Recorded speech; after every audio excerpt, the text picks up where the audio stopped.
Hi,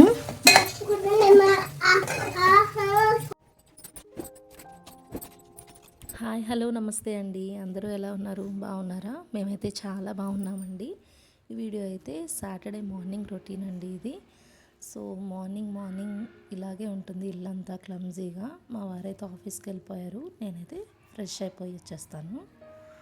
so నేను fresh అయిపోయానండి. నేను ఫ్రెష్ అయ్యేటప్పటికి మా పిల్లలిద్దరు కూడా లేచేశారు. సో నేను ఈరోజు సాటర్డే కదా, పూజ చేసుకుందాము అనుకున్నాను. కానీ ఈలోగా మా పిల్లలిద్దరు లేచేసరికి కొంచెం వాళ్ళని సెట్ చేసాక అప్పుడు పూజ చేసుకుందాం అనిపించింది. మిల్కీ బాబు జై శ్రీరామ్.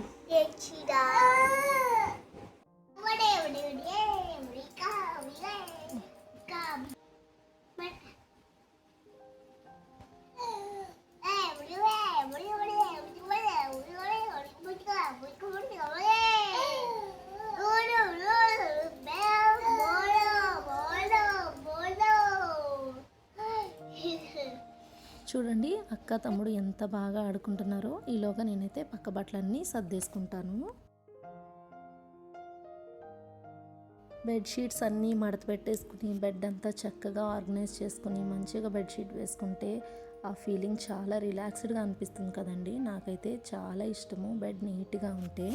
నేనైతే ఒక 4 రబ్బర్ బ్యాండ్స్ అయితే 4 వైపులా పెట్టేసుకుంటానండి, సో దట్ నలగకుండా ఉంటుందని.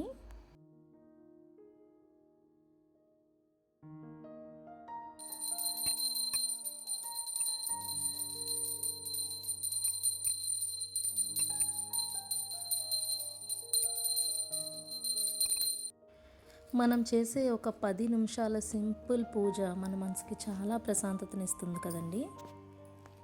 చక్కగా పూజ కంప్లీట్ చేసుకుని నేను మా పాప కోసం యాజ్ యూజువల్గా పాలు వేడి చేస్తున్నాను. ఈలోగా మా పిల్లలిద్దరూ చూడండి ఎంత చక్కగా టీవీలో కార్టూన్ చూస్తున్నారు. సో టీవీ మొబైల్స్ ఇవ్వకూడదు అంటారు, కానీ నేను వాళ్ళని ఇద్దరిని మేనేజ్ చేయడం కోసం ఇవ్వక తప్పట్లేదండి. మా పాప అయితే టీవీలో సాంగ్స్ పెట్టుకొని కార్టూన్స్ పెట్టుకొని డాన్స్ చేస్తూ ఉంటుంది. తను డే మొత్తం బెడ్ మీద డాన్స్ చేస్తూ వాళ్ళ తమ్ముడిని నవ్విస్తూ ఉంటుంది. నాకు కూడా వాళ్ళిద్దరు బాండింగ్ చాలా ఇష్టం. డే అంతా ఎంత హడావిడిగా ఉన్నా పిల్లలతో స్పెండ్ చేసే కాస్త టైం చాలా రిలాక్స్డ్గా ఉంటుంది. ఇక్కడ మా పాప కోసం నేను యాజ్ యూజువల్గా పాలైతే కలిపేస్తున్నానండి. ఇంకా తను తాగడానికి ఎన్ని తిప్పలు పెడుతుందో మీరే చూడండి.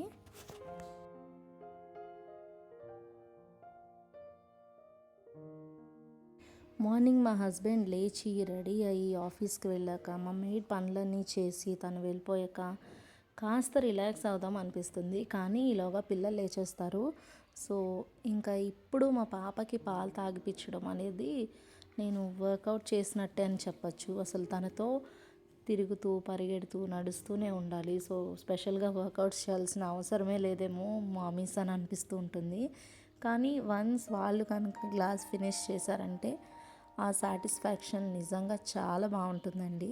పాప అయితే పాలు తాగేసింది. తర్వాత నేను బాబుకి మసాజ్ చేయడం స్టార్ట్ చేశాను. నేనైతే నాకు తెలిసినట్టుగా బాబుకి సింపుల్గా మసాజ్ చేసేసుకుంటానండి. ఎందుకంటే అందరూ కాళ్ళ మీద కూర్చోబెట్టుకుని అలా చేస్తారు, కానీ నేను ఇంకా కింద కూర్చోవడం స్టార్ట్ చేయలేదు. సో ఇలా సింపుల్గా మసాజ్ చేసేసి కాస్త సైకిల్ లాంటి ఎక్సర్సైజెస్ కూడా చేయించేసుకుంటాను సింపుల్గా. మసాజ్ అయిన ఒక 10 మినిట్స్కి బాబుని బాత్ చేయించడానికైతే తీసుకెళ్తున్నాను.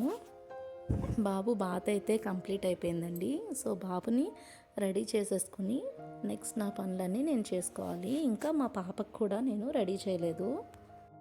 డైలీ ఎర్లీ మార్నింగ్ లేవాలి అని నైట్ పడుకునేటప్పుడు అనుకుంటానండి. రోజు నేను 5:30, 6కి అలా అలారం సెట్ చేసుకుంటాను, కానీ నేను నైట్ పడుకోవడానికే 2, 3 అలా అయిపోతుంది ఇద్దరు చిన్నపిల్లలతో.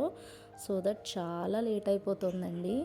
అందుకే పనులు, పిల్లలు రెడీ చేయడం, పిల్లల్ని చూసుకోవడం అన్నీ కూడా లేట్ అయిపోతున్నాయి.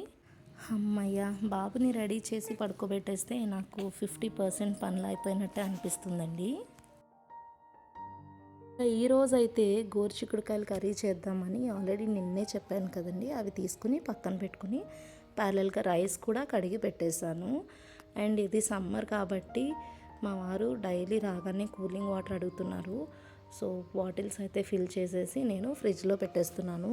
ఎందుకంటే ఎండలో నుంచి వచ్చాక కూలింగ్ వాటర్ తాగాలని అనిపిస్తుంది కదండి అందరికీ. నిన్న వీడియో అయితే చాలా మంచి రెస్పాన్స్ వచ్చిందండి. Thank you so much. అందరూ నా వీడియో చూసి సపోర్ట్ చేస్తున్నారు. అలాగే మీ ఫ్రెండ్స్ అండ్ ఫ్యామిలీ మెంబర్స్కి కూడా షేర్ చేయండి. థ్యాంక్ యూ సో మచ్ అండి. ఈ గోరుచిక్కుడుకాయల కర్రీ కూడా చాలామంది చాలా రకాలుగా చేసుకుంటూ ఉంటారు. ఫ్రై, కర్రీ అలా రకరకాలుగా. సో నేను సింపుల్గా టమాటా, ఆనియన్ వేసి చేద్దాం అనుకుంటున్నాను. ఎందుకంటే అలా అయితే కొంచెం ఇష్టంగా తింటారని. ఇందులో కొంచెం అల్లం వెల్లుల్లి పేస్ట్ కూడా వేస్తున్నాను. ఎందుకంటే కాస్త మసాలా ఫ్లేవర్ వస్తే మా వారు ఇష్టంగా తింటారని అంతే. ఎందుకంటే ఆయన అన్ని వెజిటేబుల్స్ తినడానికి ఇష్టపడరు, కొన్ని సెలెక్టెడ్గా మాత్రమే తింటారు. సో అందుకని ఇలా చిన్న చిన్న ప్రయత్నాలు చేస్తూ ఉంటాను, సో దట్ వాళ్ళు అన్ని వెజిటేబుల్స్ తినగలుగుతారు అని. కుకింగ్ చేసుకునేటప్పుడే మనం ప్యారలల్గా ప్లాట్ఫామ్ అంతా క్లీన్ చేసేసుకున్నాము అంటే కుకింగ్ అంతా అయిపోయాక మనం ప్లాట్ఫామ్ చూసుకుని అయ్యి బాబో ఇదంతా ఇప్పుడు క్లీన్ చేయాలా అని అస్సలు అనుకోకర్లేదు. కర్రీ కంప్లీట్ అయ్యేలోపు మా పాపని బాత్కి తీసుకెళ్దామని బాత్ చేపిస్తున్నానండి.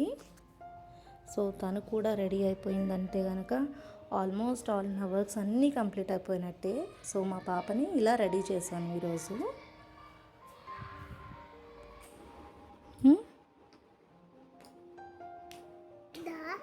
ఏది ఏం పార్సల్ ఏమో నాకు తెలియదు. నాన్న వచ్చాక చెప్తానన్నారు. నేను చెప్పను, నాన్న వచ్చే వరకు వెయిట్ చేయాలి. నువ్వేం అడిగావు నాన్నని, ఏం కావాలని అడిగావు?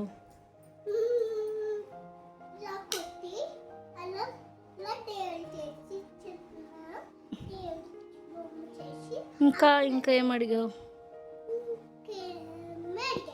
సరే నాన్న వచ్చే వరకు వెయిట్ చేయి.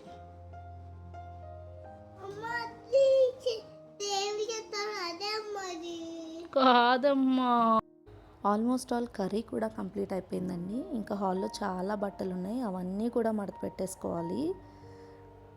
ఈరోజు పొద్దున్న మా పాపకి మేమైతే మొన్న 1 వీక్ బ్యాక్ క్రాక్స్ బుక్ చేసాము, అవి వచ్చాయి.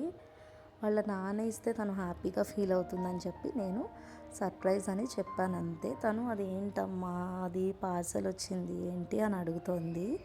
సో ఇలాంటి చిన్న చిన్న సర్ప్రైజెసే చిన్నప్పుడు చాలా హ్యాపీగా అనిపిస్తాయండి, అందుకే అలా చేశాను. చక్కగా పనులన్నీ కంప్లీట్ చేసేసుకొని పిల్లలతో మంచిగా టైం స్పెండ్ చేస్తూ ఉంటే చాలా రిలాక్స్డ్గా ఉంటుంది కదండి. సో ఇదండి ఇవాళ వీడియో. మరొక మంచి వీడియోతో మళ్ళీ ముందుకు వస్తాము. అంతవరకు బాయ్ బాయ్. మా పాప సబ్స్క్రిప్షన్ నోట్ చెప్తానండి, చూసి సపోర్ట్ చేయడం మాత్రం మర్చిపోకండి.